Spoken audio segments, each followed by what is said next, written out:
Our protagonist, Noah Brown, dies at work, and instead of going to the afterlife, he finds himself in a void dimension. While trying to figure out what is going on, he hears a voice call out to him. The voice tells Noah that he has something they desire. Frantically, our guy demands to know who he is talking to and where he is. The voice proceeds to reveal that Noah is in the astral realm, which is basically the void.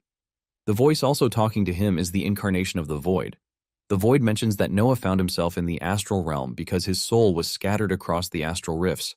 The void then claims that they picked up the pieces and fixed him. Noah is happy to hear this as he thanks the void, but they let him know that his gratitude is not required. They see him as a mere human, and the void reveals that all they need from someone as normal as him is the seal on his soul.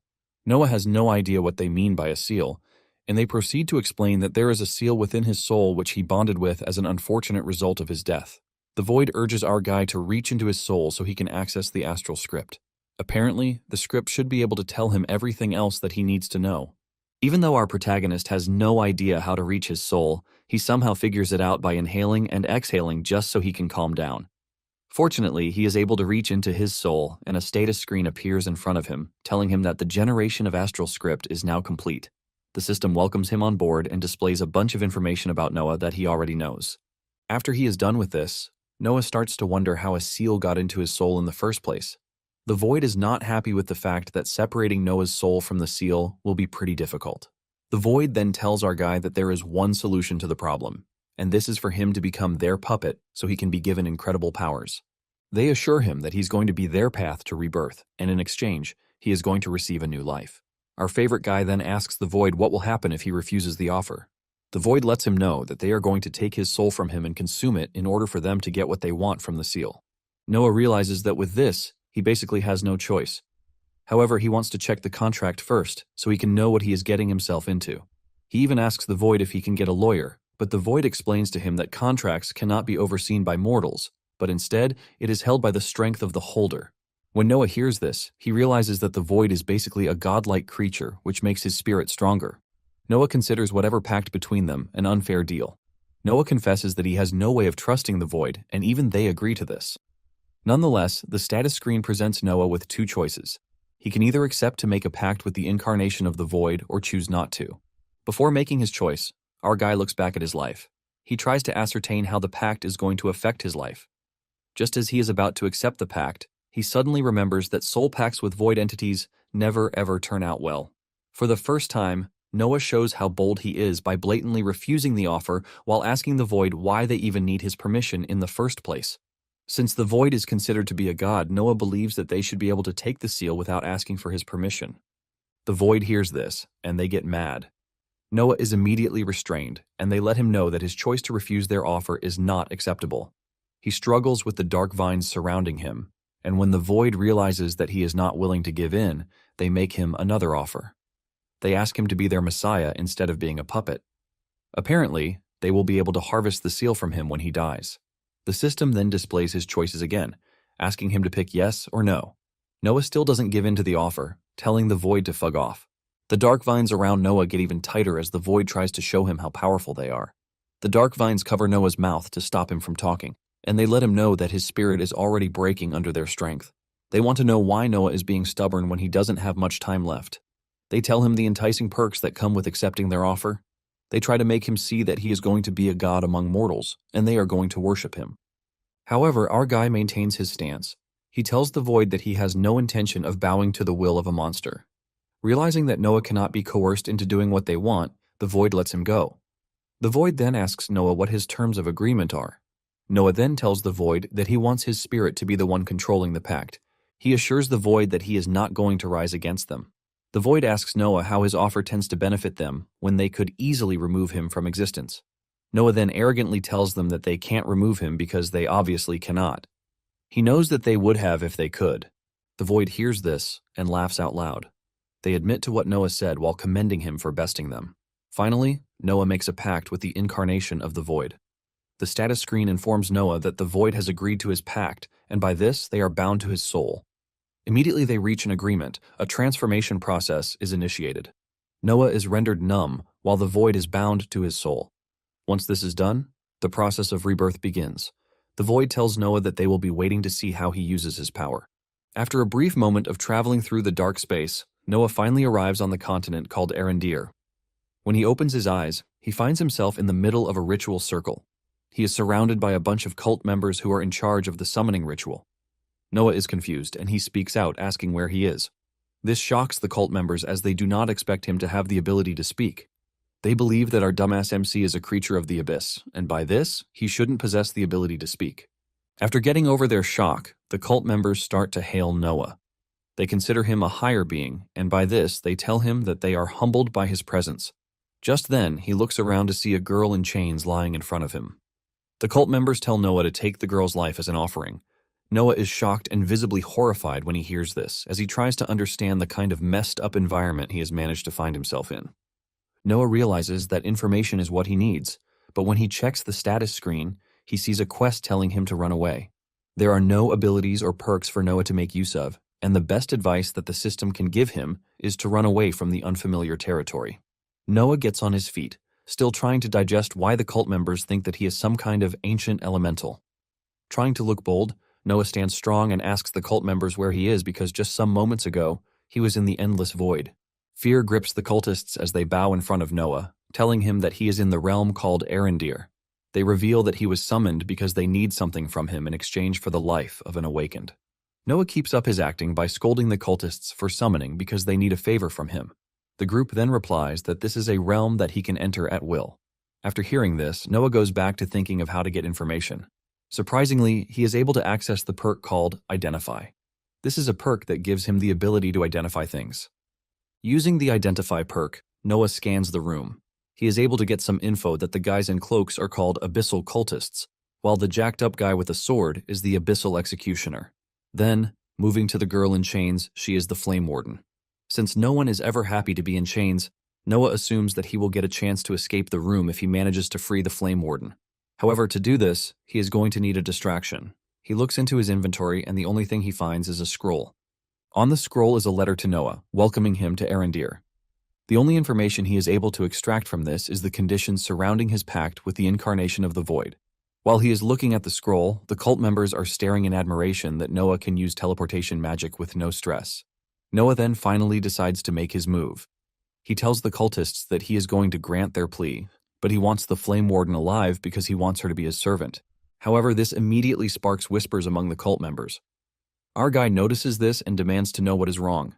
The cultists tell Noah that all pacts throughout history have always involved blood sacrifices, and for Noah to change things seems unprecedented. Noah ignores their concerns and walks over to the Flame Warden. He quietly tells her that he has no idea where he is or what is happening. He wants the Flame Warden to play along with his plan. He plans to pretend like he is controlling her by picking her up and then dropping her off again. Once Noah is done explaining his not-so-brilliant plan to the lady, he makes his move. He speaks loudly, telling the cult members that he has now made the Flame Warden his vessel and he can command her how he likes. However, this only makes the cultists mad as they wonder what Noah is doing. At this point in time, Noah realizes that he has messed up. With his little act, the cultists have already figured out that he is human. The cult leader then orders his men to capture Noah. Noah's quest immediately changes from running away to killing everyone in the room. Our guy wastes no time as he lunges at the executioner. He grabs the executioner, tackling him to the ground, and the key with him falls to the ground. Our guy punches the executioner in the face repeatedly until his face becomes totally disfigured. Once Noah realizes that the executioner is out of action, he grabs the key and throws it to the Flame Warden so she can free herself. While he is distracted with this, the executioner gets back on his feet, picks up his sword, and dashes toward our guy. Our guy prepares to make his stand against the incoming attack, but suddenly, he feels the dark vines holding him back from doing what he wants to. He is left open, giving the executioner the chance to plunge his sword into his chest.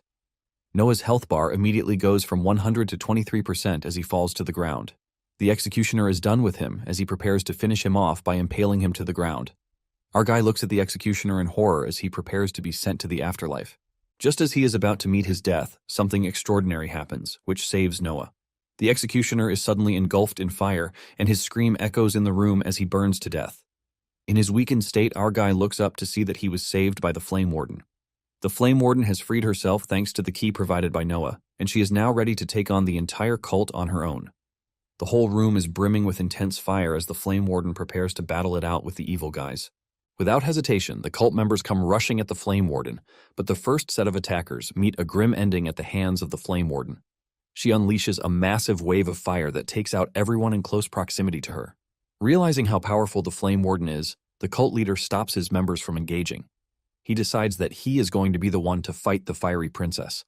Meanwhile, our guy is still bleeding out on the floor and his health is drastically reduced. His HP has gone down to 8% and he is on the verge of dying already. Noah manages to grab the executioner's sword and he impales one of the abyssal cultists with it. The system notification pops up after he takes down the cultist. He has successfully completed the quest to kill, and in addition to this, he has also completed a secret objective, which is to free Aurelia Fauster, the Flame Warden. The system is supposed to grant him experience points for completing this mission, but since he has no paths yet, the points are withheld.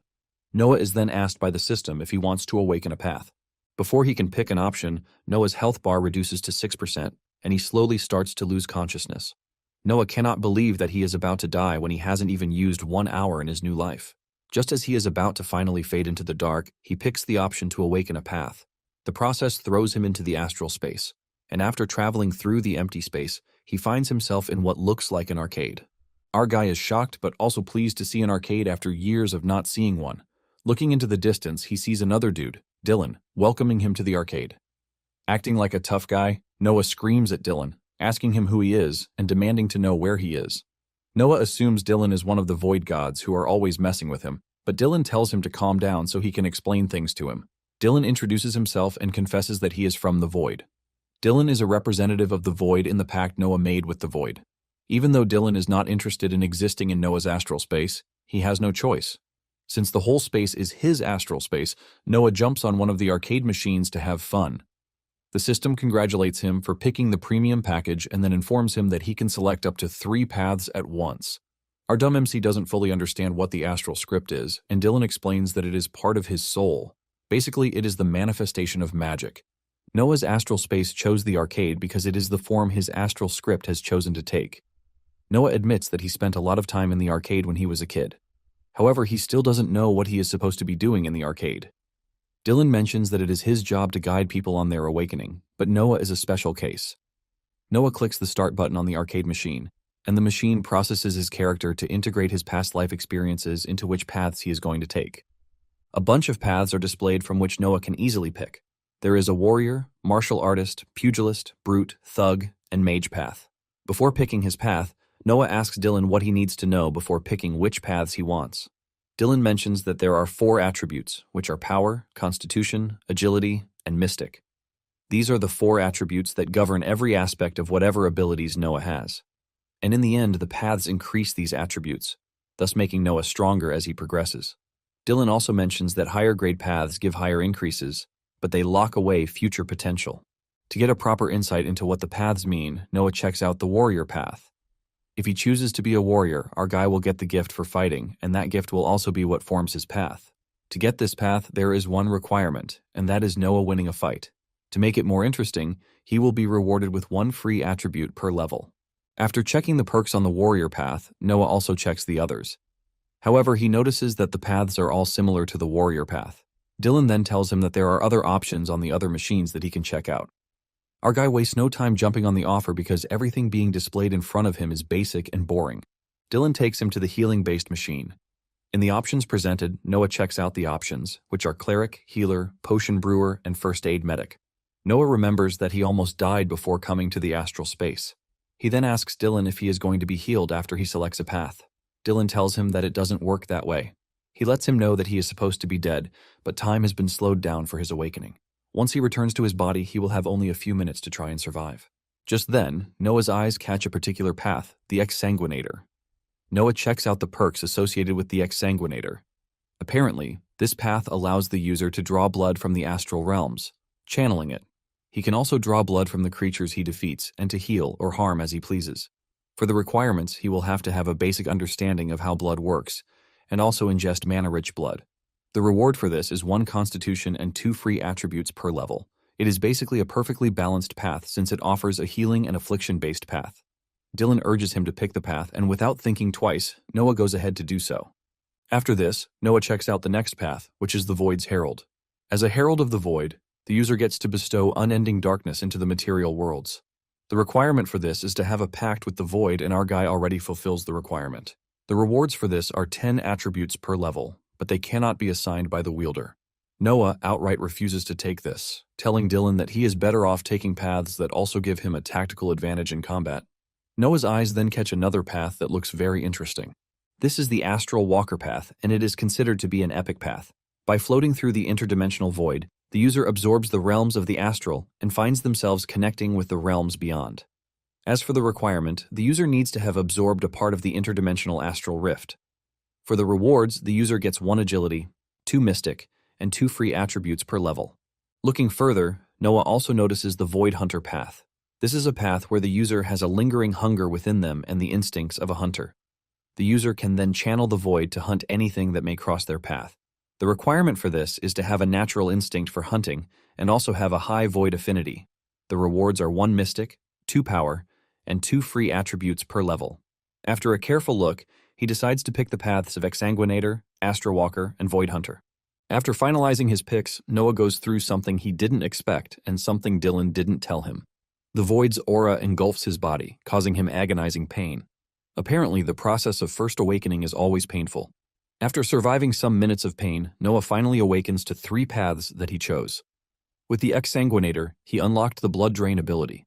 With the Astrowalker path, he unlocked the ability called Blink. And for the Void Hunter path, he unlocked the ability called Obliterate. The system then notifies Noah that his rank has been increased to F. His paths and abilities also gained increments on the side. After this, Noah returns to his dying body. He immediately activates the Blood Drain ability, which partially restores his health. Meanwhile, the cult leader, Victrell, is still having an intense battle with Aurelia. Aurelia might be powerful, but she is struggling against the cult leader, who seems to be on another level. Noah then gets another quest from the system. He is given a task to eliminate Victrell, while also warning that the quest will be difficult. However, if completed, he will be rewarded with a rare grade ability tome. The system teases him with an optional objective not to die during the mission. While Aurelia is battling her heart out with Victrell, our favorite MC is lying on the ground, slowly repairing himself. At the same time, he looks through his abilities and skills to see how he can help. He ponders what he should do with his attributes. He feels like dumping everything into one attribute or distributing them evenly. He finally activates the maximum mana increase ability. Aurelia leaps at Victrell with a powerful punch, but Victra relies on his dark aura to throw the Flame Warden back like she is nothing. Aurelia then resorts to another strategy. She smashes the ground and starts throwing the rubble at Victrell. Accompanying the rubble is a fire attack thrown by Aurelia. Victrell is left trembling, seeing a bunch of rocks flying at him, giving him no chance to think. He realizes that he has no escape route, and he resorts to a desperate move to protect himself. He surrounds himself with his dark aura to block out the rocks and fire attacks that Aurelia launched at him. When Noah finally gets a bit of his strength back, he grabs the Executioner's sword and puts it into his inventory, hoping that it will come in handy. Just then, he sees Aurelia flying past him after receiving a devastating hit from Victrell. Noah is gripped with fear when he sees this. Realizing that he might die in this situation, he tries using diplomatic means. He tells Victrell that he is actually an emissary of the Incarnation Void sent to deliver a message. However, Victrell doesn't believe this. Noah then reaches into his inventory to bring out his welcome letter. Noah opens the letter so that Victrell can see for himself.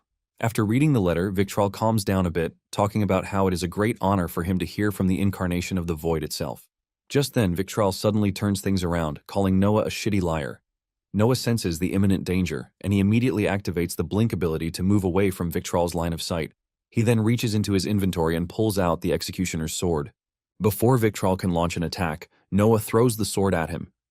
Victrell fails to block the sword, and it pierces the side of his body. Victrell coughs up blood with fear written all over his face. Just as he struggles to pull out the sword, Noah calls on Aurelia. Without wasting a second, Aurelia leaps toward Victrell and delivers a fiery punch to his body. Aurelia's punch is so powerful that it sends Victrell flying into the distance. Victrell screams in pain as he coughs out red liquid from his mouth. Even though Victrell already seems weak, Aurelia doesn't hold back. She still goes after Victrell as she delivers a barrage of blows to his body and head. The punches from Aurelia come in quick succession that Victrell doesn't even have what it takes to withstand them or even dodge them. Still in the air, Aurelia ends her combo with a powerful and fiery kick perfectly delivered to Victrell's body. These repetitive attacks from Aurelia are enough to finally take Victrell out of commission. The system notifies Noah that he has helped defeat the cultist chief, who is a level 63 magic user.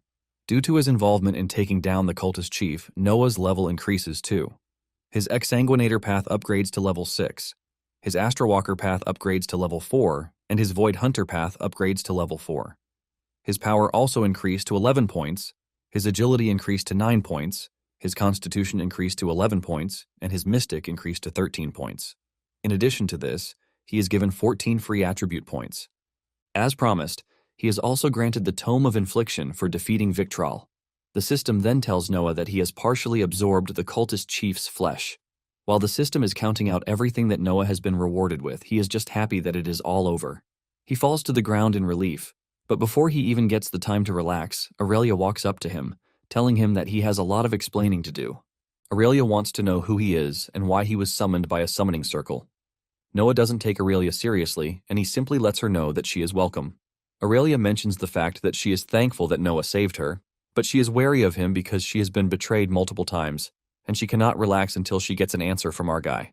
Aurelia even mentions the fact that Noah can be a shapeshifter for all she knows. She bluntly asks Noah if he is human, to which he says yes, which is supposed to be obvious from the start. She then asks him if he is from the same world as her. Noah is conflicted with this question as he doesn't know if he should tell Aurelia the truth. He is worried that they might be hostile to whatever is not from their world. After giving it some thought, our guy confesses that he is not from this world, risking a fiery punch to the face from Aurelia. Aurelia then asks him if he is with the cultists, and our guy says no. She further asks if he is with the Iron Fist group, but his answer remains the same. Noah finally replies to Aurelia, letting her know that he doesn't even know any of the groups that she has mentioned. Aurelia realizes that our guy is actually innocent, and she apologizes for being hostile. She then thanks him for his help, even though he did little during the fight. Aurelia reveals that she is on edge because she was betrayed by adventurer friends and she didn't want a repeat of it. After this, our guy then tells Aurelia that his quest had the Don't Die objective as a side quest. He lets her know that this is his reason for not rushing into the fight, so he doesn't die. However, this only confuses Aurelia as she wonders what our guy is yapping about.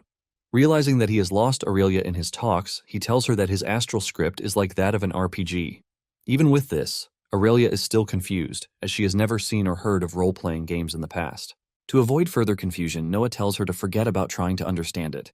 He then reveals that he is new to this world, explaining that he died at his work before getting reborn and sent to this hellhole. This only agitates Aurelia since she knows that resurrections do not happen without the intervention of a god. She is also worried that Noah knows her name.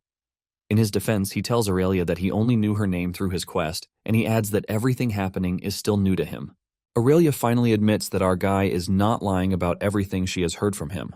Our guy is confused when Aurelia suddenly sits down, closes her eyes, and crosses her legs.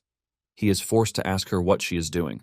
Aurelia replies that she is meditating, but our favorite MC believes that escaping the shithole should be their priority. With every word that comes out of the mouth of Noah, Aurelia confirms the fact that he is not from their world. Aurelia then explains that in their world, meditation is a way to replenish one's aura. She adds that Noah has an aura too, and by the look of it, he is low on aura. This confuses Noah as he doesn't see traces of aura anywhere. Aurelia doesn't blame him since he is new to everything. However, she is surprised by his decision to go with the Exsanguinator path. Noah then asks the Flame Warden if there is no problem with this. She says no, but tells him to be careful in what he gets involved with because the Adventurer Guild doesn't tolerate ritualistic sacrifice or necromancy. Noah wants to know more about the Adventurers Guild, but Aurelia suggests that they meditate instead. Noah finally decides to meditate, and with this, the system notifies him of his new skill, which is obviously meditation. While waiting for his mana to fill back up, he decides to check through his stats. He takes a keen look at the skill, Obliterate. This skill allows him to channel the energies of the void to annihilate everything that may come in his path. Moments later, the system notifies him that his health is draining, but he doesn't care because of the Exsanguinator skill. Not long after this, Aurelia finishes up with her meditation session, and at the same time, Noah is also done. The two then check out Victral's body. Aurelia finds a bracelet on his hand, and she removes it. She calls it a storage device with space magic. She lets Noah know that it is very big on the inside. She believes that they will be able to extract the contents of the bracelet if they take it to the city. Meanwhile, Noah is thinking if he has the skill to move his inventory to an object and make it something like the bracelet.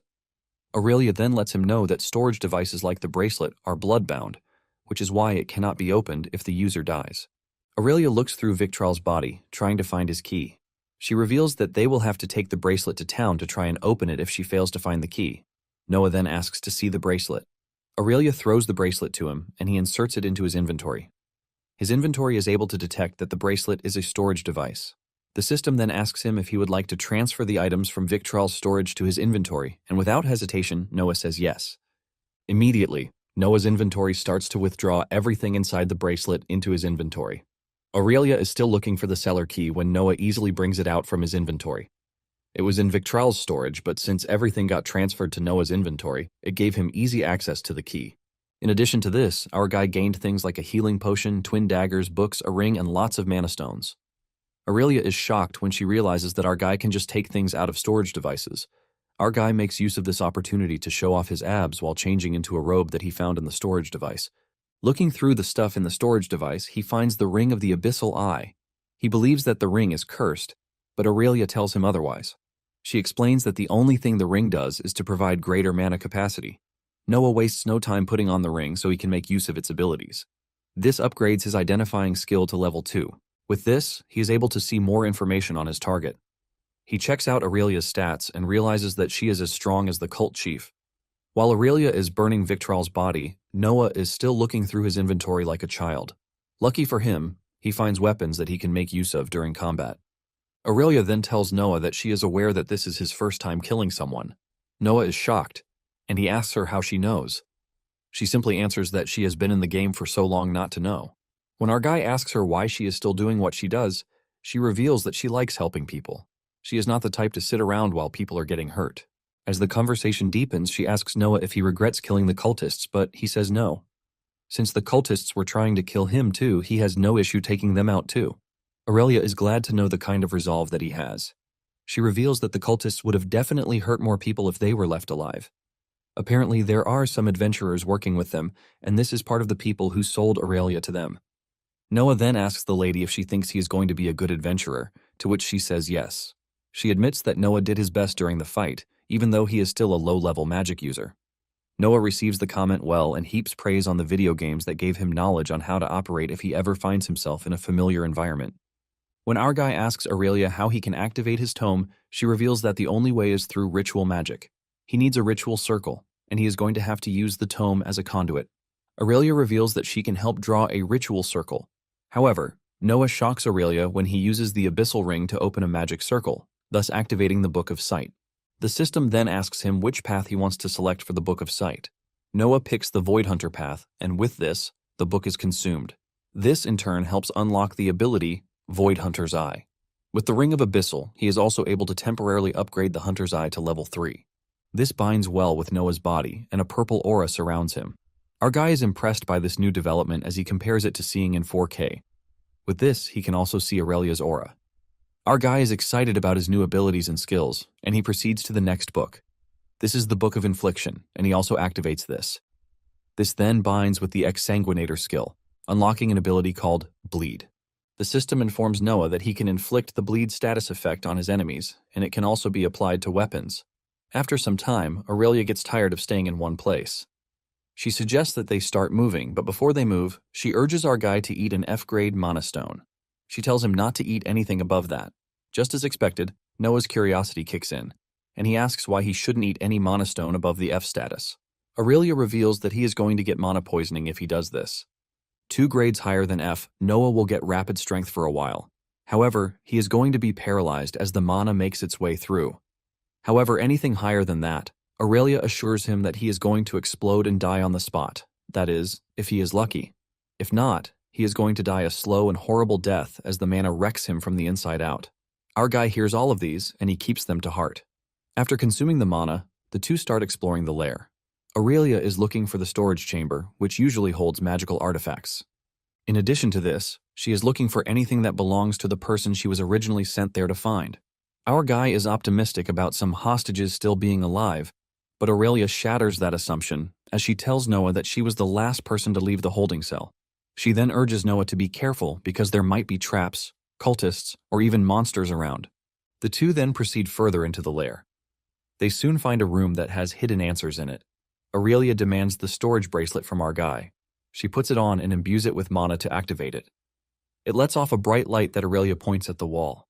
With this, she is able to detect the writing on the wall. The writing on the wall depicts the atrocities that the cultists have carried out over the years. This basically tells Noah that human nature doesn't change even in other worlds.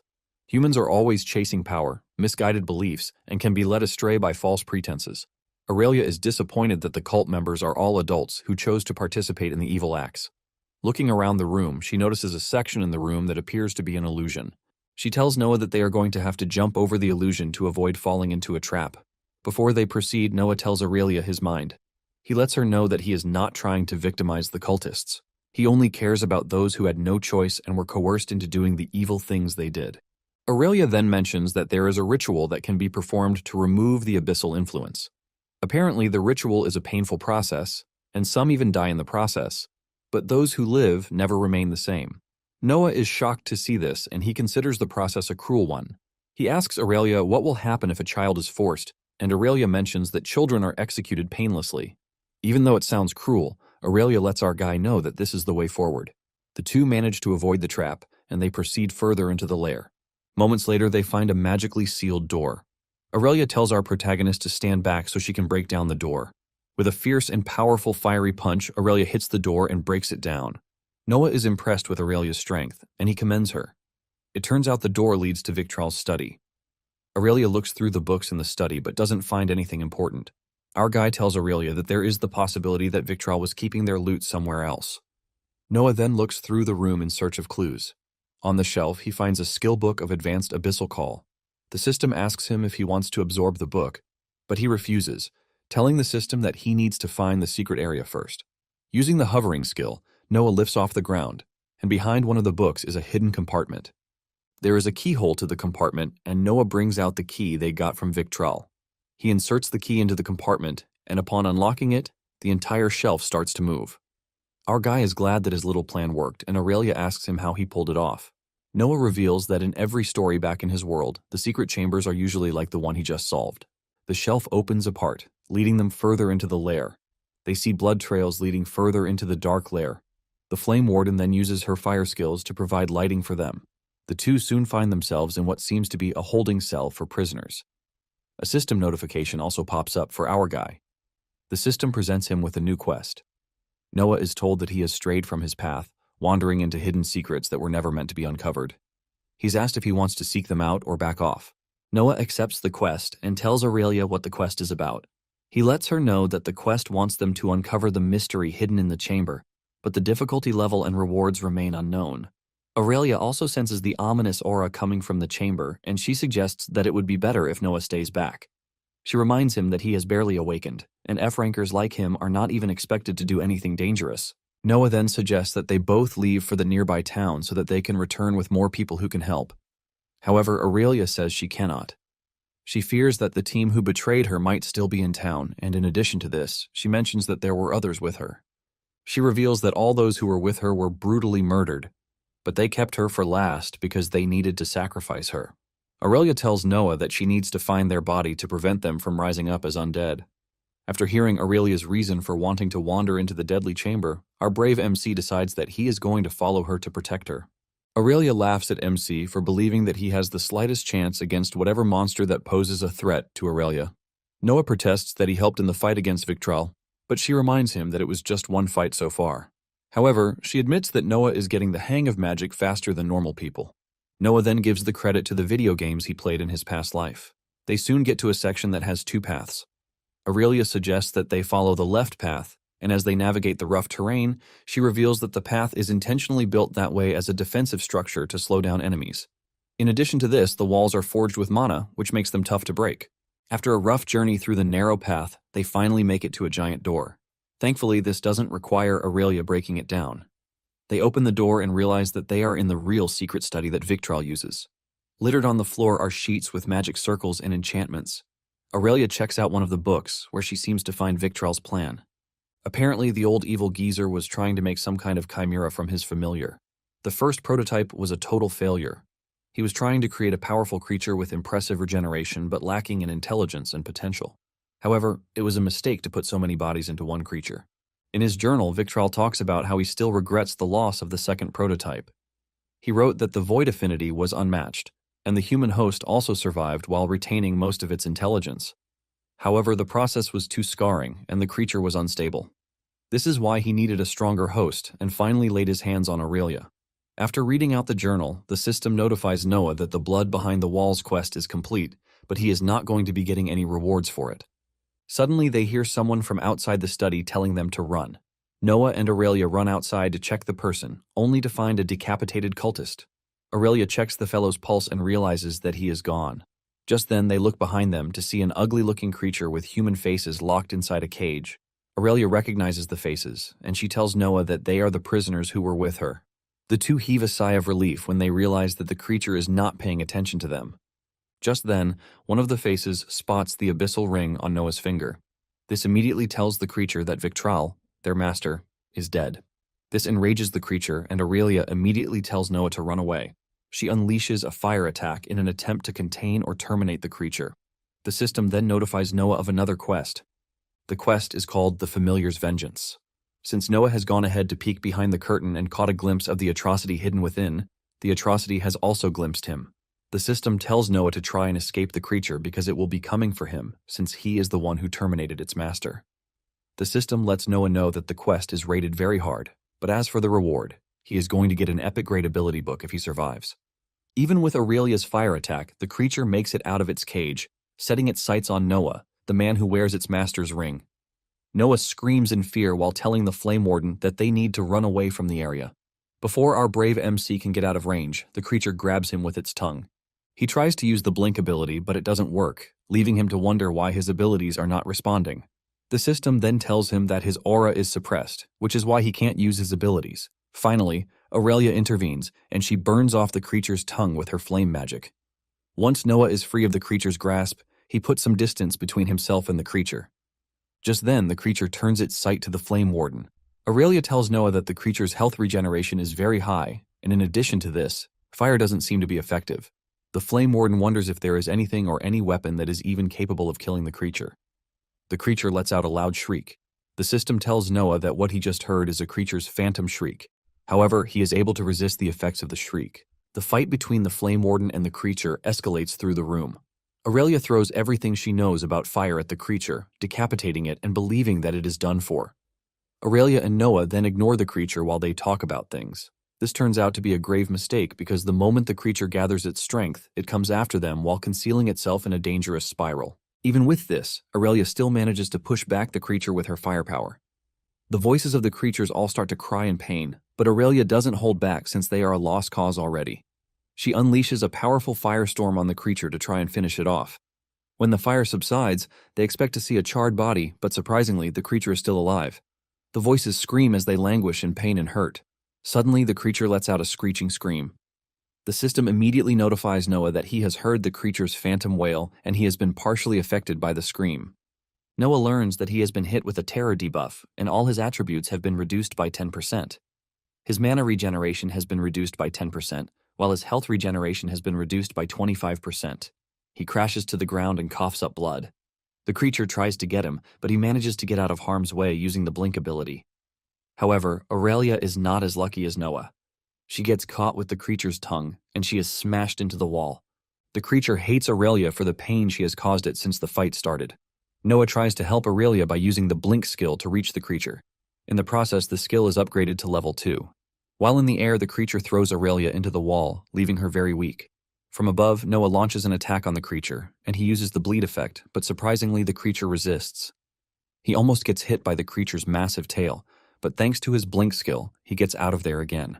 However, the system notifies him that he is now running on low mana.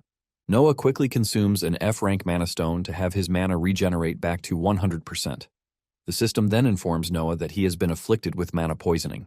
Noah doesn't think too much about this as he resumes the attack on the creature. He combines the blink movement with his attacks to deliver several cuts to the creature's body. Even after all the repeated attacks, the creature doesn't appear to be weak. Noah backs off a bit with the realization that he has used up too much mana. He then tries to use the blood drain ability on the creature, but the creature resists the ability. This leaves Noah totally confused as to what he is supposed to do. The creature then dashes toward him in rage, but he still has some strength in him to jump off. He tries using the bleed effect on the creature twice, but to his surprise, it resists the attack. Things get even worse for Noah as the system notifies him that he is running on low mana. He falls to the ground, and in desperation, he consumes an E-ranked mana stone. His mana then regenerates to 200%. The Mana Stone also increased all attributes by 25%. His power increased to 41, his constitution increased to 37, his agility increased to 40, and his mystic increased to 40. Because he consumed the Mana Stone, he gets hit with mana poisoning with triple effect. Noah doesn't care about this as long as he has his mana increased. He leaps into the air and dashes toward the creature with the Obliterate skill. This inflicts devastating damage to the creature, but Noah doesn't stop there. He follows the attack with a series of sword cuts to the creature's body. During the battle with the creature, his Blink skill and Obliterate reach level 3 respectively. Realizing that the creature now looks weak, Noah believes that his next attack should finish it off. Just as he is about to hit the creature with the biggest attack yet, the Manhwa gods decide to play against him. His temporary mana buff ends, and all his attributes immediately return to normal. He is then hit with paralysis and migraine. In addition to this, he is low on mana. Noah is totally frustrated at this point, and he just wonders why the creature won't die. Lying helpless on the ground, the creature easily grabs him with its tongue. Noah doesn't have any power to resist, and even Aurelia is out of commission. Noah is then swallowed by the creature, but while inside the creature, he refuses to give up. He hits the creature with the bleed effect and the blood drain effect. Because of this skill, his health is partially regenerated.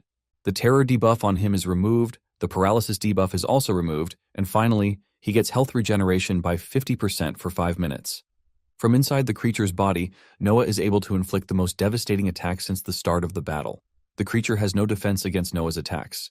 With this, Noah cuts the creature from the inside out, thus defeating it. Noah then pushes himself out of the creature's body, looking all bloodied. The system notifies him that he has defeated the flesh-grafted horror, which is an uncommon creature. Surprisingly, the creature's level is very high as it is a level 104 creature. Noah's Exsanguinator also increases to level 11 after the battle.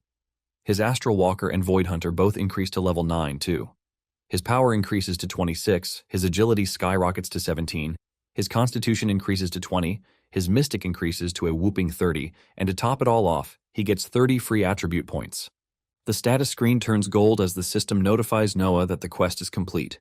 His rewards have been increased to the legendary grade. The reward for this is the Book of Lifeblood, which is a legendary ranked item. While lying down on the floor with cuts on his body, the system notification pops up that he has absorbed the flesh-grafted horror. Minutes later, Noah manages to get on his feet and he starts to meditate. After he is done meditating, his mana increases to 100%. However, his body fails him again and he falls to the ground. He starts to wonder what is wrong with him, and the system informs him that he is suffering from migraine, mana poisoning, exhaustion, and mana fatigue. However, his health is slightly above the average level. He cannot move his body due to the pain, and moments later, Aurelia regains consciousness. Aurelia looks at what Noah has done and commends him. She never believed that someone as weak as Noah would save her life twice, but she considers it a miracle that either of them is even alive. Aurelia is upset with herself. She admits that she was exhausted during the fight, but she doesn't appreciate the fact that she was easily taken out by the creature. She then notices that Noah is suffering from mana poisoning, and she suggests that they take care of the poisoning first. Noah is worried as he asks her if the poisoning is a big deal, but she assures him that it is not. She explains that mana poisoning can be nasty, but they are rarely lethal. In addition to this, there is always an easy way to fix it. Aurelia then tells him the way to fix it. Aurelia shows him the way by sitting down in her meditating position. She tells him to do the same, but he should expend all of his mana until he is empty. Noah does as instructed, and the system notifies him that he has started draining his mana. In a short time, Noah is able to drain his mana down to 0%. Once he has no mana again, the system notifies him that his mana poisoning has been removed. He crashes to the ground, and Aurelia lets him know that things will feel strange for a while, but she urges him to let his mana recover naturally. Apparently, it is going to take a day or two for Noah's mana regeneration to return to normal. Feeling thirsty, Noah asks for water, and the Flame Warden hands him a pouch of water. Knowing fully well that he will become an adventurer, Noah realizes the need for him to have lots of abilities. He then grabs the legendary book that he was given as a reward. He consumes the book, and with it, his Exsanguinator skill unlocks the Lifeblood ability. Apparently, the Lifeblood allows its wielder to be filled with a strong vital force. The wielder can store life within their blood, utilizing it to enhance healing greatly for a small period of time.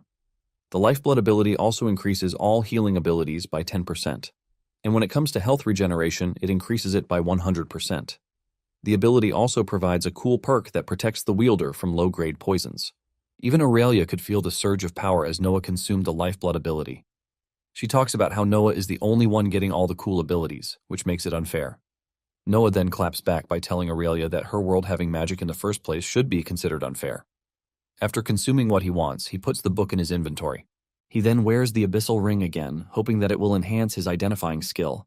He unlocks a new shard but doesn't get all the information on it, and he hopes the ring will help out. Even with the ring, there are still some hidden words that Noah can't figure out. He wonders if there is a seal on it or if the item itself is broken. Without getting the complete information on the shard, he consumes it. Noah is gripped with fear when the system notifies him that his genetic code is being modified. Because of this new development, Noah receives a new quest. He is to find the rest of the shards that he just consumed, even though he doesn't have the complete information on them. The system lets him know that the shards are scattered across Arendir, and it would be good for him to start searching for them. As expected, the difficulty level and reward remain unknown. When he finally completes his new transformation, the system notifies him that the Devourer has applied purity on him. He wonders what needs to be purified in him, but just then he starts to cough up some really dark liquid. He gets dizzy while the system tells him that he has been purified. The system lets him know that all magical abilities have been enhanced. The afflictions he also suffered from the mana poisoning have also been removed. Noah crashes to the ground while Aurelia is left stunned. She admits that this is the first time she has seen such a high amount of toxin come out of someone, leaving her to wonder just how toxic his past world was. Later on, Noah finds himself in the shower. While washing off his body, he recounts the interesting events that have happened to him in just 20 hours. Still in the shower, the system notifies him that he has been inflicted with cleanse, which makes him cleaner than ever. His exhaustion has also been removed. When he finally steps out of the shower, he takes a pause to show off his abs and also to aura farm. After he settles down, he takes a look at the high increment in his attributes. Just then, the system notifies him that he is now a devourer. As the devourer, the system lets him know that there is a primal hunger that lurks within him.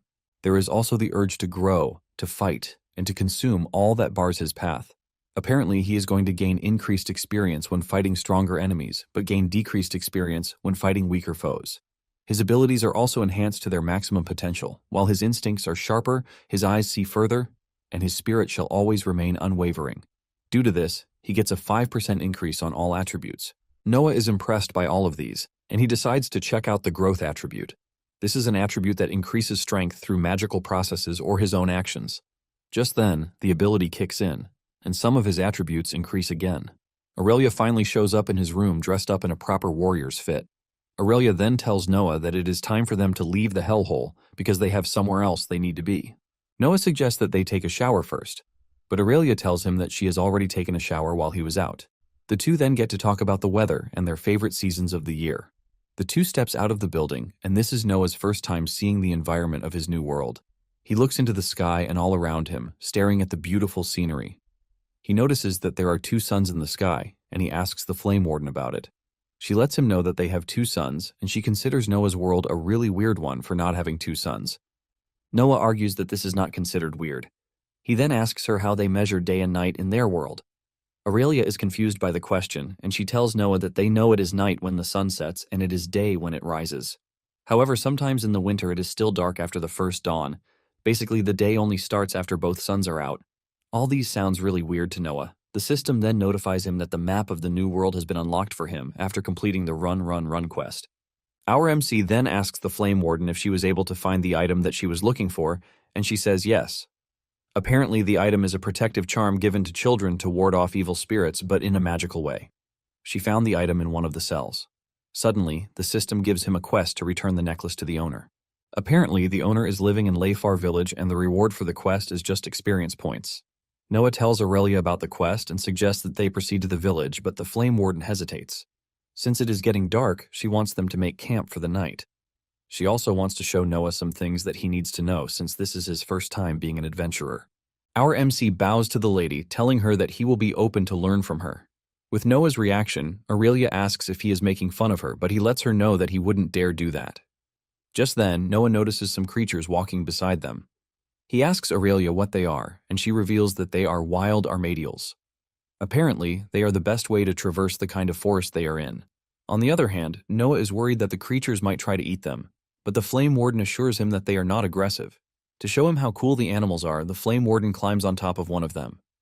Aurelia explains that armadillos are herbivores, and they are also known to help humans as long as you give them food. Even though he is skeptical about the whole thing, Noah tries to climb on top of the creature. Since this is his first time, he misses his grip and he falls to the ground while Aurelia laughs at him. Aurelia moves on without him and he quickly gets on the creature with his blink ability. However, there is still one problem. He doesn't know how to get the creature to move, so he can follow Aurelia. Just then, Aurelia tells him to hold on tight to the animal. Noah wonders why he has to do this until he sees the creatures getting themselves into a vertical pose to climb the trees. The armadillos run up the trees at high speed, and Noah fears that he is going to fall. Upon reaching the treetop, he loses balance and falls off. He uses the blink skill to grab onto a tree branch, but this also fails him. The tree branch breaks off and he ends up crashing into another branch.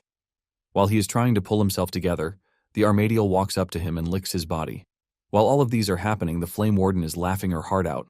Not long after this, Noah gets the hang of it and he starts having fun while riding on the back of the armadillo. He even admits that this is the most fun he has ever had in his life while comparing the ride to that of a dragon. Aurelia is shocked to hear this. She asks Noah if there are dragons in his world when they had no magic, and he says yes. However, dragons only exist in movies. Noah explains to the Flame Warden that the closest thing to dragons in his world are the dinosaurs. However, even the dinosaurs existed many millions of years ago, but now they no longer exist because they died off millions of years before humanity came. The Flame Warden then tells Noah that the dinosaurs' disappearance is not a bad thing, since dragons are considered dangerous in our own world. Apparently, dragons have wiped out entire cities in the past. However, the last attack from a dragon happened centuries ago. This is why many even believe that the dragons are nothing but a myth. They consider it a myth fabricated to hide attacks from elite groups or the strongest awakened. Noah considers this a nice conspiracy theory, but he then asks Aurelia what she thinks about dragons. Aurelia reveals that she has come across some creatures that defy imagination, and by this she believes that dragons are real. She further mentions that there are some creatures that adventurers would not even want to go against. Noah is impressed by Aurelia's take on the matter, and he mentions that he has seen something similar to a terrifying creature, but he can't seem to remember when it happened. Moments later, Aurelia tells Noah that they will have to make the rest of the journey on foot because they are running out of forest patches for the armadillos to ride on. Noah then asks her how far Lefar village is, and she tells him that it will take them about 4 hours on foot. However, while they still have the time, Aurelia believes that it will be nice for her to tell Noah about Arendir. Soon afterward, the two arrive at Lefar village, with the villagers welcoming them in an exciting fashion. Noah is impressed by this, and he asks Aurelia if this is how she is usually welcomed, but she says no. She mentions that this only happens in small villages like this one. Even though this is not regular, Noah still wants to enjoy the moment. Noah smiles as they move between the villagers. When they finally come to a stop, Aurelia gives a stable boy manacores, telling him to add them to the hay he is going to feed the armadillos. Noah then asks Aurelia why she gave the boy 3 cores. She replies that it is a way of making a payment. It is also customary to always give the workers a little extra, and in turn, they are going to make life easier for them. Noah believes that this happens in every world. Aurelia then tells Noah to keep details about himself a secret and not say too much to the villagers or anyone who asks. Noah is surprised that Aurelia is asking him to stay cautious, and he asks her if he is going to get into any trouble for being an outworlder. Aurelia explains to him that outworlders are unknown, and this even applies to someone like her who travels a lot. She believes that the villagers will only see him as a talking plant. In short, Aurelia doesn't want to raise eyebrows. They arrive at an inn where the innkeeper asks them how long they plan to stay. Aurelia makes the payment and tells the man they only plan to stay 1 night. She requests 2 beds, and the innkeeper points her to their designated room. Aurelia then gives Noah the room key, telling him to go ahead without her because she has things she needs to do. However, Noah tells Aurelia that he has no interest in resting yet. He wants to hang around downstairs for a while and probably explore the village later. This is the first time since he arrived in this world that people are not trying to kill him, so he wants to enjoy the moment. The innkeeper hears this and gets confused, proving Aurelia's point. Aurelia manages to get them out of the situation by calling Noah crazy for saying nonsense. Aurelia then tells him to get the key from the innkeeper in case he later changes his mind and wants to rest in the room. After saying this, she leaves, and the innkeeper comments on the fact that Aurelia is a feisty person. Noah admits that Aurelia is feisty but confesses that this is what he likes about her. The innkeeper then offers Noah some ale since he is coming from the Lost Woods, which is a dangerous place. Noah says it is a bit early to drink, but he doesn't mind. Immediately, the innkeeper calls one of the attendants to get Noah a mug of ale. The man then asks him what his name is, while also mentioning the fact that he looks new in the area. Noah introduces himself and admits that he is new to the area. He goes further to tell the man that he just awakened the day before. This shocks the innkeeper, and he asks Noah why he is walking around with an E-rank adventurer. The man wants to believe that Noah is walking around with Aurelia because she is a beautiful girl, but Noah says this is not the case. Noah confesses that he was facing a difficult situation, which is why he was forced to awaken. He further explains that he got really lucky, or else he would be dead.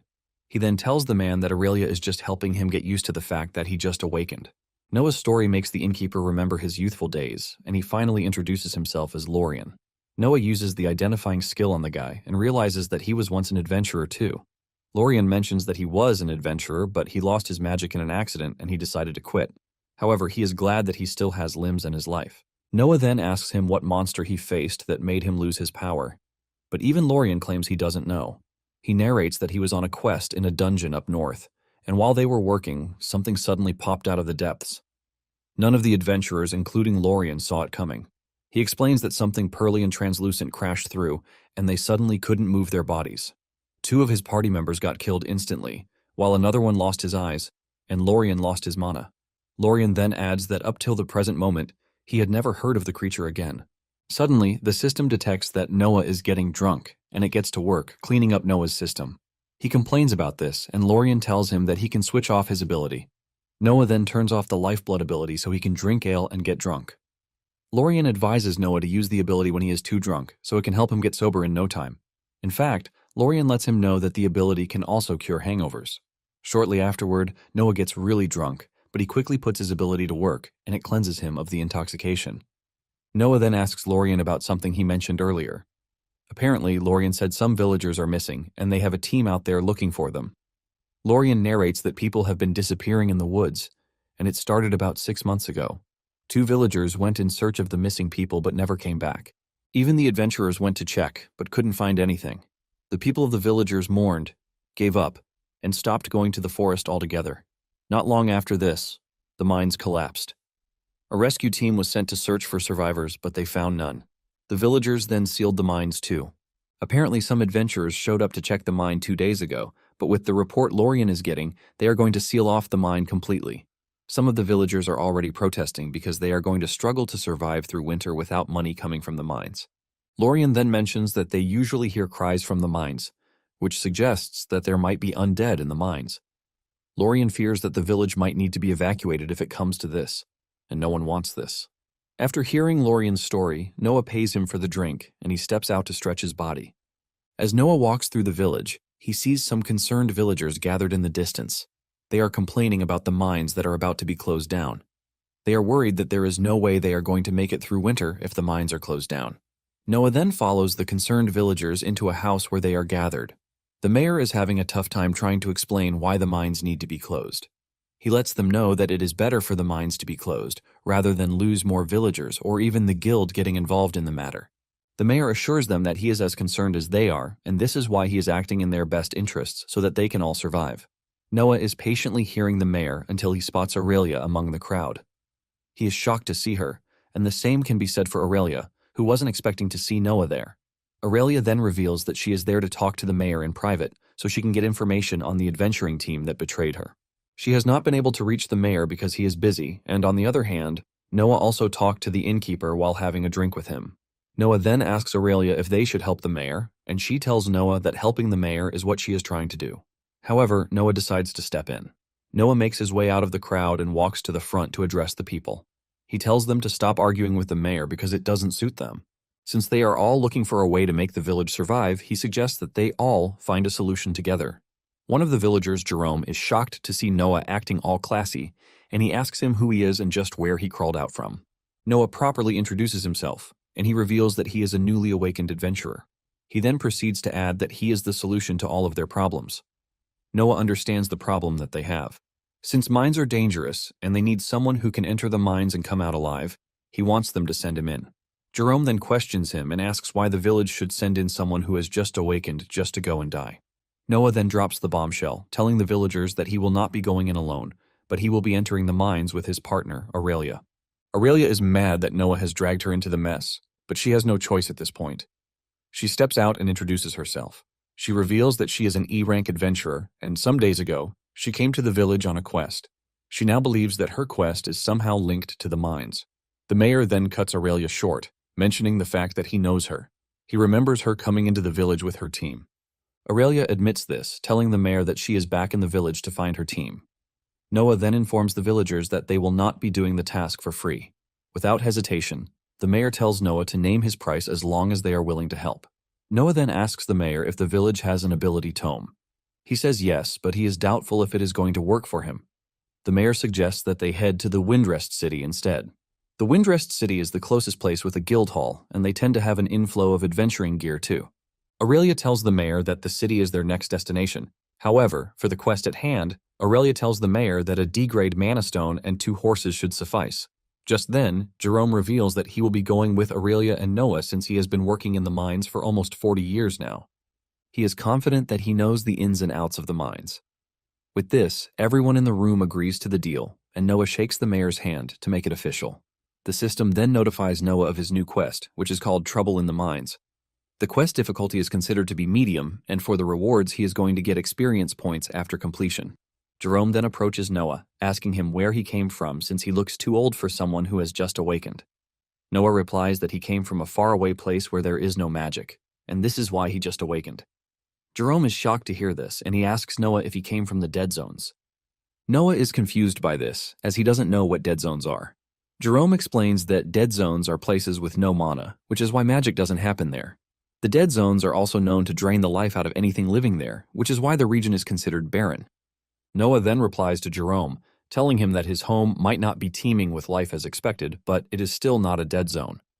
Jerome doesn't concern himself with this, as he lets Noah know that the village will be indebted to him if he can solve their problem. Noah assures Jerome that he is up to the task, and the two shake hands on it. The party plans to meet the next morning and head into the mines. Aurelia then walks up to Noah, telling him that her team might be in Windrest City. Since there is a guild there, she wants Noah to register when they get there. The only thing holding them is the current quest, and they plan to get it done as quickly as they can. However, before they embark on the quest, Aurelia tells Noah that she needs to return the necklace. Noah then offered to follow her, and she didn't refuse. They arrive at a house, and the two knock on the door to get the attention of the occupant. A woman rushes outside, expecting to see her missing son, Pierce. But instead, she sees 2 adventurers. Aurelia then hands her the necklace, letting her know that her son is gone. She holds the necklace and starts to sob. In the middle of this, the woman's daughter shows up and urges them to come in. Once they are seated, the young lady lets them know that they are already prepared for the worst since no one has come back. However, she thanks Aurelia for bringing her brother's necklace. The young lady admits that the situation hurts, but at least they can now move on without the thought that Pierce will come back. The young lady tells Aurelia and Noah they don't have money to pay them, but if they talk to the mayor, he should be willing to compensate them for helping out. Noah then tells her that they are not ready to get paid yet. After all, they are continuing the quest by searching the mines. Looking very sad, Aurelia offers her condolences to the woman and her daughter, telling them how bad she feels that she couldn't do more. Just as the two are about to leave, the woman stops them. In tears, she demands that she wants to know what happened. She begs them to tell her anything that they know. Seeing how broken the woman and her daughter are, Aurelia decides to tell them the truth. She reveals that her son and other people who were missing were taken by the abyssal cultists. Aurelia explains that the cultists have been practicing blood magic. She adds that she and Noah almost died in the hands of the cultists, but fortunately for them, they were able to escape. She then tells the woman that after they escaped, they spent some time searching for survivors, but sadly, there were none. All she was able to find was the necklace. In distraught, the woman asks them if they killed the cultists. Noah doesn't hesitate as he tells the woman that every cultist in the lair was sent to the afterlife. The woman heaves a sigh of relief when she hears this. She then narrates how Pierce is just a 14-year-old kid who likes hunting monsters in the mines and the woods. The woman was never in support of this, but Pierce was a reckless kid. Knowing the kind of person her son is, she had actually been ready for a day like this. Apparently her husband was an adventurer too. However, when he married her, he left the adventuring life. Even though he did, the life he had left haunted him, and in the end, the woman lost her husband. Pierce took after his father, and even when the woman threatened him or begged him to reconsider, Pierce didn't change his mind. She finally let him do his thing to avoid causing anything that would make him lose himself. The woman then asks Aurelia and Noah if they became adventurers for the same reason as her son. Noah then tells the woman the truth. He lets her know that he has no idea why he is an adventurer. He says everything so far has been a desperate attempt to stay alive in a difficult situation in a place he is not familiar with. Noah claims that he could say he is running from his past, but if he is being honest, being an adventurer also excites him. Noah mentions that the magical powers he has gained are addictive, and because of this, he wants to explore this new world even better. The woman's daughter immediately catches on to Noah's use of words, but he manages to switch things around. He tells them that what he meant is that the place he has found himself feels like an entirely new world. He continues by telling them that he is not from the area, and he also doesn't know how far away his home is. After hearing all of these, the woman then makes a request of them. The woman gives them the necklace, saying Pierce would have wanted them to have the necklace. Noah collects the necklace from the woman and assures her that he is going to treasure it. In sincerity, the woman thanks Noah and Aurelia for their help. The system then notifies Noah that the Lost Remembrance quest is now complete, and he has been awarded experience points. The two finally say their goodbyes to Pierce's family, and they leave. Aurelia then suggests that they head to sleep because they need to head out very early in the morning. However, Noah suggests that they get something to eat first since it is going to be pretty hard to fight monsters on an empty stomach. The next morning, Aurelia, Noah, and Jerome begin their mission. They soon reach the mine, which is also a dead dungeon, and Noah doesn't even know it's a thing in the first place. He is shocked to find out that dungeons can die, and Jerome explains to him that once the dungeon's core is killed, it dies. However, this is considered a very stupid decision since a tamed dungeon provides loads of precious resources. Many kingdoms were founded just because they were able to hold down dungeons. Aurelia then reveals her suspicions. She believes that it might be an undead dungeon, which is why they quickly killed it before it began to spread. However, Jerome argues this, telling the two that the dungeon was a normal Earth dungeon. The entrance of the mine is covered with rubble. Noah wonders if he can cut through the rubble using his obliterate skill. Instead of doing this, the three pick up diggers and dig their way through. Once they finally get access to the mine, Noah notices that there are mana stones embedded in the walls of the mine. Jerome then explains that the entrance to mines is usually barren, but because it has been a while since there has been any operation in the mine, it started to regenerate. Aurelia then tells Noah to be careful because there might be monsters lurking around since the mine used to be a dungeon. Noah acknowledges Aurelia's warning. Jerome informs the two that there were always critters around the entrance in the past, but they have all disappeared since the noises started coming. They arrive at the main entrance of the mine, and just as they push the door aside, they are shocked to find bodies scattered everywhere. These are the bodies of miners working in the mine. It is a terrible sight for the three, and Noah rushes deeper into the mine to see if there are survivors. Noah manages to find a survivor whose face looks scary, and his eyes have changed colors. Noah asks him what happened and who hurt them, but instead of answering this, he tells Noah and Aurelia to run away. Suddenly, the miner starts to transform, and Aurelia screams at Noah to get away from the fellow. The system informs Noah that his quest, Trouble in the Mines, has been completed. The system then gives him a new quest. The quest tells him that he has found the remnants of Victrol's research. He is told to destroy everything that concerns Victrol. The system informs Noah that the task will be hard, but his reward will be an epic-grade summoning book. The possessed fellow starts floating in the air, and realizing how scary the situation is, Aurelia tells Jerome to back away from the fight. Jerome doesn't argue, and he politely backs off, leaving the two adventurers to deal with the threat. Noah arms himself with his two short swords, ready to take on the possessed fellow. Noah uses his teleportation skill, but realizes that the enemy has the same skill too. Aurelia then unleashes a powerful flame attack at the enemy, but when the dust settles, there is no sign of the enemy. Noah's senses kick in, and he is able to figure out that the enemy is above them. The enemy comes charging at Noah with ridiculous speed. Noah manages to get himself ready by using Blink to move out of harm's way first. He then gets himself in a good position to engage the enemy. Noah can feel the intensity of the battle, and he realizes that he needs to do something special, or else he is going to die in the hands of the possessed fellow. Aurelia finds a boulder that she reinforces with fire and throws at the enemy. This gets the possessed fellow off balance, giving Noah the chance to run at him. Noah pushes his knives into the possessed fellow while also inflicting skill effects on him. The enemy screams out in pain before unleashing a counterstrike. Noah tries getting out of the way but still gets cut in the chest. The attack from the enemy inflicts necrosis on Noah. However, his ability is able to partially regenerate the affected part. The enemy comes at Noah again, but this time, he is able to block the attack using his weapon. Realizing that the enemy has him on the ropes, Noah uses teleportation to give himself some breathing space. This is when he notices that things are worse than he thought. His health is drastically declining, and he knows that he has to finish the fight before he can't fight anymore. Noah then brings out a healing potion to get himself back in the game. Once he is all better, he and Aurelia launch a full frontal assault on the enemy. While one is attacking, the other is defending. This way, they are able to stay out of the enemy's crosshairs. Aurelia relies on her flame attacks while Noah uses close-range attacks on the enemy. After battling it out for minutes, they finally get to knock the enemy down, but they still feel something is wrong. Noah is the first to figure out that the enemy is already mutating, and he tells Aurelia that they need to kill it before it fully transforms. At full speed, Noah dashes toward the enemy, while Aurelia calls on him to retreat. However, Noah stubbornly proceeds, aiming to end everything once and for all. Just as he reaches where the enemy blocks off his attack and launches a counterstrike as if it has been waiting for Noah to make a move. With the unprecedented attack hitting Noah, he loses a limb in the process, and he manages to get out of the enemy's range before losing more than his left hand.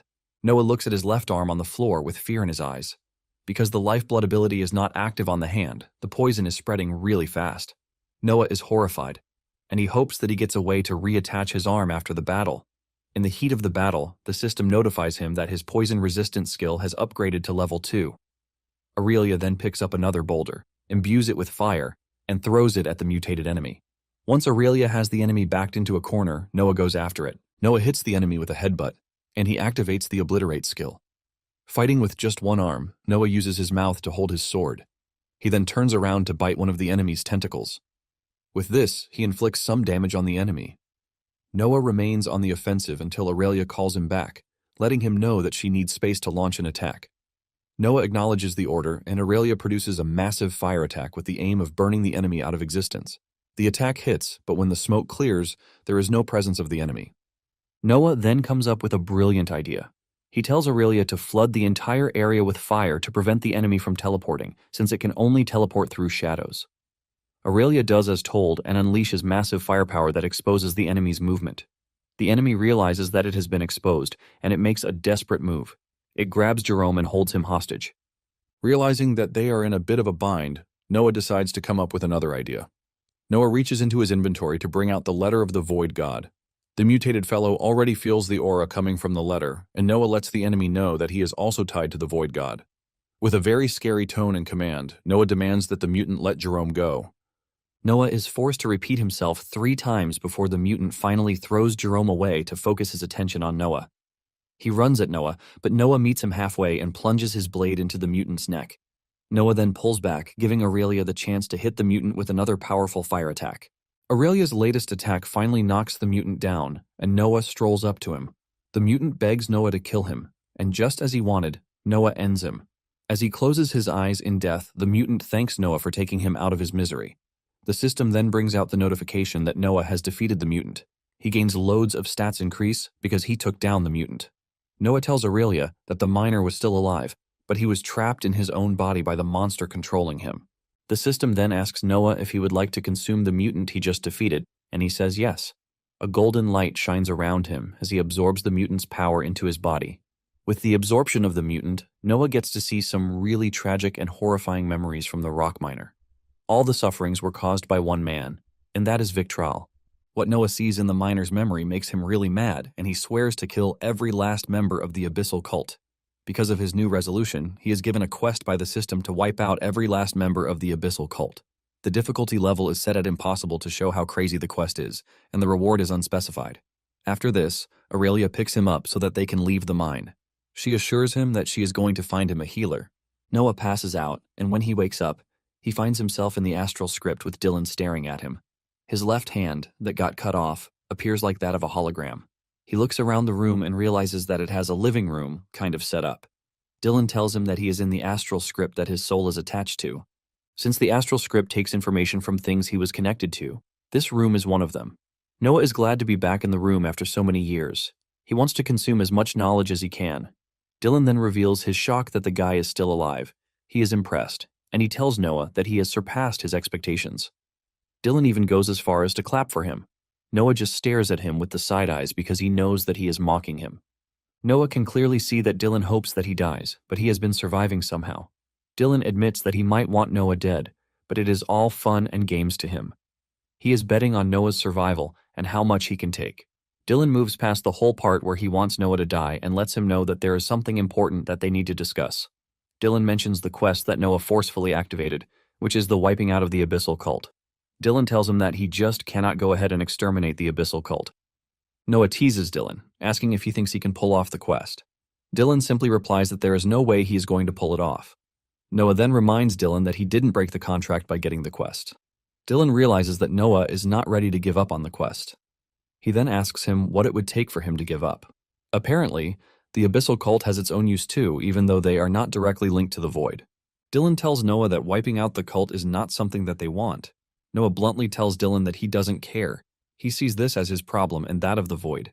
Dylan then mentions the fact that every human has a price, and he asks Noah what he really wants to let go of the quest. Dylan explains that mortals will always have their feud, as this is their nature. He further adds that Noah is just one man, and he surely cannot change the nature of the world. Noah then uses Dylan's words against him. He tells Dylan that there is no need for him to be scared, since they all believe that he doesn't have what it takes to wipe out the Abyssal Cult or even change the world. Noah then gets mad, asking Dylan why they care so much about the Abyssal Cult when the Void obviously has several other cults to serve them. Noah also chips in the fact that the Abyssal Cult didn't even care about the Void's wishes. They just wanted power for themselves. Dylan then cuts in, telling Noah that the Abyssal Cults are the perfect example of how humans behave, but Noah argues that not all humans behave this way. The two then argue back and forth until Dylan asks him again what he wants to actually reconsider. Noah is ready to make his wish, but before he says anything, he demands to know why the Abyssal Cult is so important. Dylan then breathes in before starting his explanation. Dylan explains that the Void lives in the astral realm, but this is not the only place that they live. Apparently, pockets of Void exist in the physical realm called the Abyss. These pockets of Void are what feed the cultist power. The Abyss spreads, leaking the Void into reality, thus consuming it. This then gives creatures from the astral realm to reach the physical realm. These creatures work to expand the Abyss into the physical realm. Noah then asks Dylan if they just hand out powers to people without caring what they do with it. Dylan replies that whatever humans do with the powers given to them is not the Void's concern. This gets Noah mad because the Void concerns itself with the expansion of the Abyss instead. Dylan replies that the nature of the Void is to consume. It doesn't care if it is evil or good, as long as it is fed. Dylan says this is the basic truth behind it. Noah gets even madder, and he smashes a chair against the wall. Noah then mentions the sufferings that he saw and the children who joined the cult. Dylan reminds Noah that he has already taken his revenge, and this is against a man he has never met. Since has taken out the cultists, Dylan doesn't understand why Noah still cares. Dylan then asks Noah what he wants so he can reconsider, since he has answered all of his questions. Noah angrily replies that he wants nothing. The only thing he wants is to destroy the Abyssal Cult, and he doesn't care how long it takes him. In fact, he doesn't care if he succeeds or not. He just wants to get his hands on those he can, while also saving those he can. Since the Abyssal Cult is linked to the Void and the Void has a pact with him, Noah believes he has the authority to alter whatever connection that the Abyssal Cult has with the Void. He wonders what is going to happen if he changes the contract to make the cultists good people. With this, Noah gets a new quest. He is now on a quest to save the redeemable Abyssal Cultists. He is on his way to forge a new path. The difficulty level is rated hard, but the reward remains unknown. Realizing that Noah is not changing his mind, Dylan backs off, mentioning the fact that he tried everything he could. Dylan lets Noah know that the path he is taking is a very dangerous one. He adds that Noah is going to bring the wrath of the gods upon himself with his stubbornness. When Noah regains consciousness, he finds himself alone in a room. His left arm is wrapped in bandages. As usual, Aurelia enters the room not long after Noah wakes up. Aurelia reveals that Noah was out for 2 days, but this is impressive because the healer expected him to be out for at least 1 week. Noah tells Aurelia that he feels better aside from his missing arm. Fortunately, Aurelia tells him that this is not a big deal because regrowing an arm is possible with full restoration. However, she lets Noah know that the procedure is expensive because the healer is going to charge a lot. Aurelia then points out the fact that Noah has a blood-based path and the chances of Noah regrowing his arm back with this ability is high. He might just regrow it without the help of a healer. Aurelia also says there is the option of procuring a magical prosthetic arm if the other 2 options don't work out. After hearing all of his options, Noah asks Aurelia if there is a library that he can use. Aurelia says there is, and Noah reveals that he wants to do research on more options. He believes that there will be better options that he can tweak in his favor. Aurelia lets him know that he is to use whatever option he finds, as long as it doesn't include the use of nefarious powers. Noah tells Aurelia that he cannot promise this since all of his powers look absolutely evil. However, he is willing to do his best. Aurelia then tells Noah that she would like to know about his powers. She has always wanted to ask, but has been holding back since Noah was the one who saved her. However, she is now interested in asking. With what she has seen so far, she knows that Noah has 3 paths, and they seem fairly powerful. In addition to this, she feels like Noah has experience when it comes to fighting. All of these, coupled with the fact that he appeared in the abyssal cult with void abilities. She wanted to doubt him but couldn't because he stayed and fought alongside him. Noah then reveals that he practiced fighting when he was in high school. He learned kickboxing, taekwondo, and the like. He never stuck to one fighting style for long, and he has always been good at it. And about his paths, he didn't really know what to say about them, which is why he kept mute.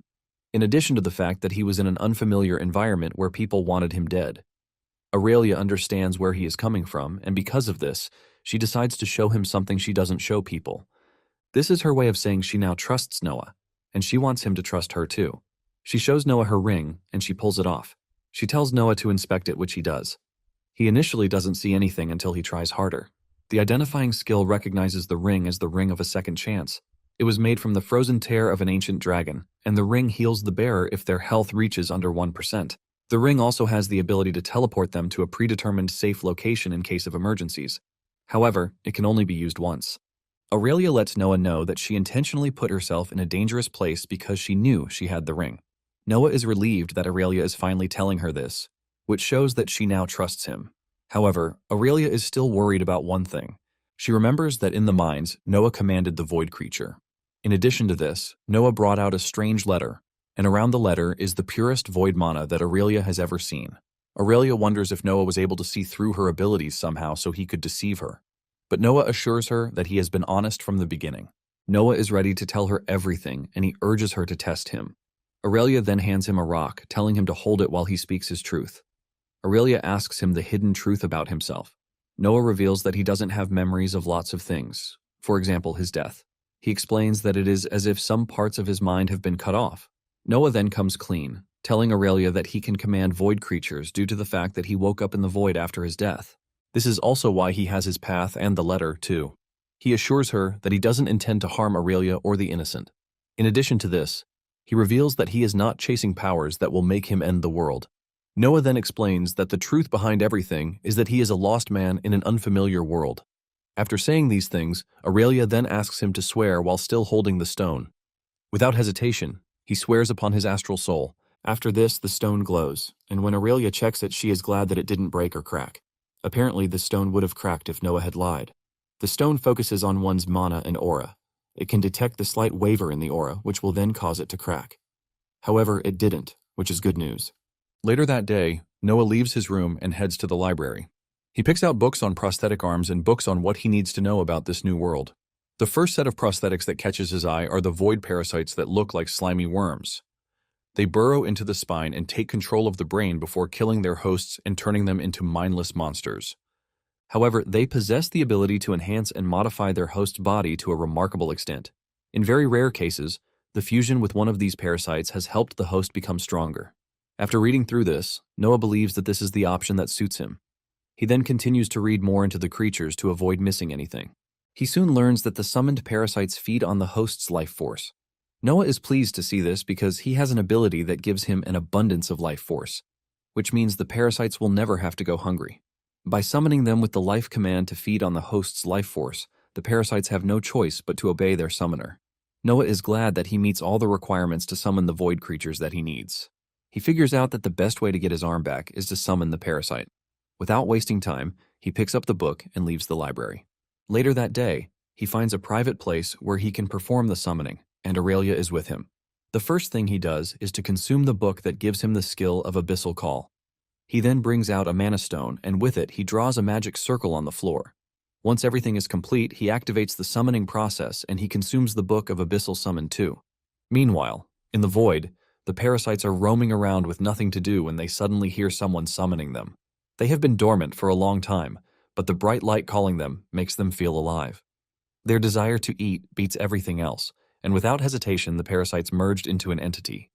As they prepare to acknowledge the summons, the void parasites warn themselves not to harm their master and make sure that they obey everything he says. The parasite emerges from the magic circle and goes directly to where Noah wants it. Noah already has his severed arm in place, and he wants the parasite to join it with the rest. The parasite does as instructed, and in no time, Noah names the creature Tony. Tony does his thing, but this triggers a reaction in Noah's body.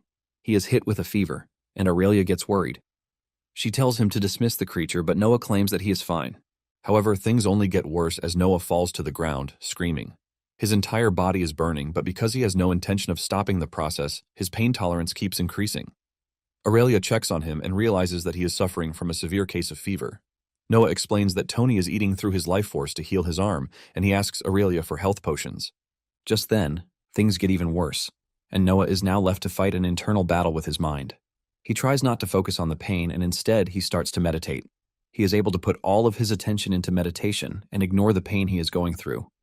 In a short period of time, his pain tolerance increases to level 6, while his meditation level increases to level 5. Once the arm is fully reattached, Noah tells Aurelia that he can't feel anything there. Aurelia then gives him health potions to help him regain his strength. He tells Aurelia that the pain vanished at once, but it seems Tony is not even done yet. Noah stops moving the arm, and he focuses on the appearance. The arm now has thicker skin, stronger muscles, claws, and even a poison gland. Noah is thrilled to have Tony as his new arm. Once Tony finishes up, the system notifies Noah. The system lets him know that he now has a symbiotic relationship with Tony. While feeding on Noah's life force, Tony will obey his commands, sharpen his instincts, and increase his strength. Aurelia is surprised that everything worked because she was initially doubtful. Noah also lets her know that he had his doubts. This was why he conducted extensive research to be sure he could remove the parasite in case things went south. However, now that it worked, Noah's excitement is through the roof. Aurelia suggests that Noah keep the arm hidden because it will only draw attention to him. Although it is not unusual for adventurers to pick monster body parts to replace missing limbs if they are compatible, Aurelia is blown away by the appearance of Noah's new arm. Noah tells her that it looks very sick. Aurelia believes that Noah is referring to the literal sick, but what he meant is just a figure of speech on how cool the arm is. Aurelia cannot fathom the fact that being sick in Noah's world can mean a good thing. Noah then tells Aurelia that he needs to learn how to control the arm, and Aurelia demands to touch it.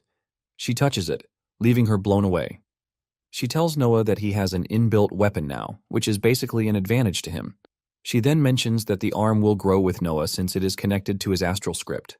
Noah makes a fist bump in the air while talking about how he wants to test out his new ability. Aurelia then suggests that they step out since they wouldn't want to break the place. Noah agrees to this, and together, they make their way into the woods. Aurelia leads Noah to a big tree that he can use as his practice dummy. With excitement written all over his face, Noah powers Tony up, and he dashes toward the tree. He makes several cuts to the innocent tree, and after this, he adds poison. Everything worked out well, leaving Noah totally electrified. He is like a new kid who just got a new toy and can't wait to show his friends. Aurelia later gives him a knock on the head for naming the creature Tony. Aurelia notices how excited and pumped he is, and she urges him not to get too excited because he needs to learn how to use a clawed hand since his fighting style is suited for a fist. Noah admits that there will be an adaptation period for him to get used to things. Noah cannot hide his smile as he stares at Tony like he is his new girlfriend. Aurelia considers Noah to be a very weird person because normal people will not get excited about the type of arm that he has. Noah replies that Aurelia is wrong because lots of wealthy people from his world would kill to have Tony as their arm. Noah mentions that the arm is awesome to look at. Aurelia just concludes that Noah's world in general is weird. And Noah claps back, telling her that her own world is weirder because they have freaking dragons in it. Aurelia doesn't think a dragon is weird, but Noah argues that a giant lizard breathing fire is not normal in any aspect. Still trying out the things he can do with his arm, Noah hits a rock with it, and then activates the obliterate skill. With this, he shatters the boulder like it is nothing. He jumps in the air while saying his arm is now the sickest thing ever. Aurelia realizes that Noah doesn't mind staying there all day, and she tells him that people in the village might start to wonder where he is. She suggests that they go back to the village, and he is free to come to the forest anytime he wants, so he can play with his new favorite thing. As they are about to leave, Noah still mentions how cool of an arm he now has. Aurelia is so tired of the dude that she just sighs. She angrily throws a fireball at him, but he dodges thanks to his blink skill. Noah then runs off to the village before Aurelia gets him. Noah then heads to the innkeeper to have a drink with Lorien. Lorien asks him how the new arm is treating him, and Noah excitedly tells the man that he is much better than before. Lorien reveals that he has not seen anything close to Noah's arm in all his years. Noah is also aware of the fact that there are rumors flying around in the village about how he got the arm. Lorien urges Noah not to pay attention to the rumors, but Noah wants the heat. He tells Lorien that he lives for things like this. Earlier that day, he ran into a woman and her child, who compared him to a monster. Noah doesn't miss the opportunity to scare the child since they all believe he is a monster. Lorien and Noah laugh after he narrates how he handled the situation. Lorien then asks Noah when he and Aurelia plan to leave. Noah reveals that they will leave the village in 2 days since Aurelia is already charting a way for them. Noah continues enjoying his ale, but he can't switch off his ability to get drunk because this is what Tony is feeding on. Noah then asks Lorian for a favor. He gives him a list of items, telling him to help him get them. Lorian sees the list, and he is horrified. He is forced to ask Noah if he is planning to raise a demon. Noah swears that it has nothing with demons. He claims that he still wants to test out his new abilities, and this is why he needs the items. Lorian agrees to help, but tells Noah that it is going to cost him money if he wants the items delivered that very day. Noah has no issue with this, and he brings out a bunch of big mana stones, promising to give Lorian once he delivers. That evening, Noah received the items he ordered. However, Lorian couldn't get everything on the list, but he got most of it for Noah. Noah thanks the delivery boy, and he starts offloading the items into his place. As he climbs down the stairs, he sees Aurelia sitting with nothing to do. He asks her for help, but she outright ignores him since she is not ready to give him a hand. After he is done offloading the items, Aurelia finally shows some interest, and she asks Noah what he plans to do with the items. Noah claims that he bought them to test out his abilities, and Aurelia wastes no time asking him how he plans to do that. Noah tells Aurelia to just watch him do his thing. Just as Noah is about to start with whatever it is he wants to do, the rabbit in the cage starts to tremble in fear. The rabbit heaves a sigh of relief when it realizes that Noah's attention is not on it. Noah picks a ball and activates his blink skill on it. With this, he figures out that he is able to teleport with objects. In truth, he already knew this, but he just did it to show off in front of Aurelia. However, he now wonders how many items he can bring with him when he teleports.